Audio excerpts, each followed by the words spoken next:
പരിപൂർണമായി കടക്കണമെന്നല്ലേ ഖുർആൻ പറഞ്ഞത്?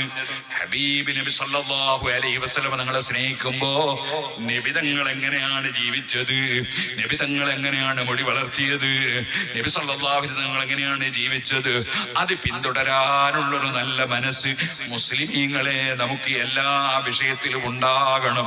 നമ്മൾ കുറെ അപ്പുറവും ഇപ്പുറവും കുറ്റം പറയുന്നവരും പരസ്പരം നിസ്സാരപ്പെടുത്തുന്നവരും പരസ്പരം ഭിന്നിക്കുന്നവരും പരസ്പരം ചീത്ത വിളിക്കുന്നവരും അങ്ങനെയൊന്നും ആകാതെ നമ്മുടെ മുന്നിൽ ഒരു മരണമുണ്ടെന്ന ബോധത്തോടെ ആ മരിക്കുന്ന സമയത്ത് ലാ ഇലാഹ ഇല്ലല്ലാഹ് എന്ന കലിമ ചൊല്ലി ഒന്ന് മരിക്കണം. സുബ്ഹാനല്ലാഹ്. അതുവരെ ഉള്ള ആളുകൾ അവരെല്ലാം മാറി നിന്നുപോയി. നമ്മൾ സ്വന്തത്തിൽ തന്നെ മരണത്തിന്റെ വേദന അനുഭവിക്കുകയാണ്. ആ മരണം സംഭവിച്ചാൽ നമുക്ക് ഖബറിലേക്ക് ഒറ്റക്ക് പോയി കിടക്കാനുള്ളതാണ്. അവിടെ മുൻകർ നക്കീറിന്റെ ചോദ്യത്തിന് മറുപടി പറയാനുള്ളതാണ്. കൂടെ ആരും വരുന്നില്ലല്ലോ. എത്ര വലിയ വണ്ടിയിൽ യാത്ര ചെയ്യുന്നവനും മയ്യിത്ത് കട്ടിൽ കയറുകയാണല്ലോ. സുബ്ഹാനല്ലാഹ്. കണ്ണട അഴിച്ചു വെച്ചു പോയി.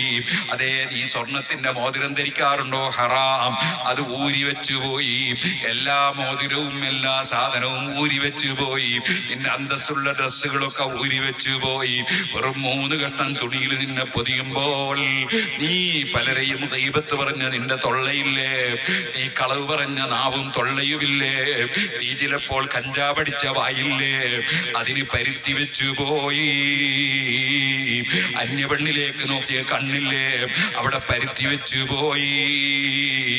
നിന്റെ കാത് ഹറാമിങ്ങനെ കേട്ട കാതില്ലേ, അലിമീങ്ങളെ ചീത്ത പറയുന്നു പോയി. നിന്റെ തൊള്ളക്ക് പരുത്തി വെച്ചു പോയി. അങ്ങനെ നിന്റെ കൈകൾക്കിടയിൽ വിരലുകൾക്കിടയിലും എല്ലാം പരുത്തി വെച്ചു പോയി. 3 കഷ്ണത്തും തുണിയിലങ്ങ് പൊതിഞ്ഞിട്ട് കൊണ്ടുപോകുന്ന ഒരു സമയം ഈ പാവപ്പെട്ട എനിക്ക് അത് എപ്പോഴാണെന്ന് പറയാനൊക്കുമോ? നാളെ ഈ സമയത്ത് ഞാൻ ഖബറിലാണോ അല്ല ഇതേപോലെ പുറത്താണോ എനിക്ക് പറയാനൊക്കുമോ? നമുക്ക് ആർക്കെങ്കിലും പറയാനൊക്കുമോ? ഓ മുഅ്മിനീങ്ങളെ, വസ്തഫിരി الدمع من عين قد امتلأت من المحارم والزمهم يتنادمي. നിങ്ങളോട് ഇത് പറയുമ്പോൾ ഞാനൊരു മഅസൂമായ നബിയല്ല, മഹ്ഫൂദായ ഖുത്ബല്ല. ഞാൻ നിങ്ങളിൽ ഏറ്റവും മോശക്കാരനായിരിക്കാം.